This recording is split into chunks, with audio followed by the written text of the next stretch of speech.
ময়মনসিংহ বিশ্ববিদ্যালয় ছাত্র ওমর ফারুক সৌরভকে নৃশংসভাবে হত্যার রহস্য উদ্ঘাটন করেছে পুলিশ। মেয়েকে বিয়ে করায় তার চাচা ইলিয়াস আলী শ্যালককে নিয়ে হত্যা করেন। পরে মরদেহ টুকরো টুকরো করে সেতুর উপর থেকে সুতিয়া নদীতে ফেলে দেন। এ ঘটনায় প্রধান আসামি তার চাচা ঈশ্বরগঞ্জ উপজেলার মৃত হাশেম আলীর ছেলে ইলিয়াস আলী, তার শ্যালক মৃত আক্তারুজ্জামানের ছেলে আহাদুজ্জামান ফারুক ও মরদেহ বহনকারী গাড়ির চালক জেলার নন্দাইল উপজেলার মৃত মীর হোসেনের ছেলে আব্দুল হান্নানকে গ্রেফতার করে ময়মনসিংহ কোতোয়ালী থানা পুলিশ যৌথ অভিযান চালিয়ে জেলা ধোবাউড়া থানা থেকে অভিযুক্তদের গ্রেফতার করে।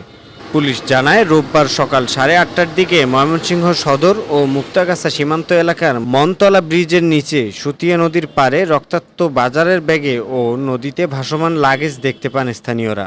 পরে তারা থানায় খবর দেন।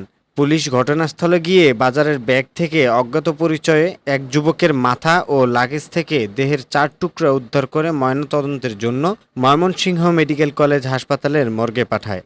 পরে টুকরা টুকরা মরদেহ উদ্ধারের খবর বিভিন্ন গণমাধ্যম ও ফেসবুকে ছড়িয়ে পড়লে ওই দিন বিকেলে নিহতের পরিচয় নিশ্চিত করেন তার স্বজনরা।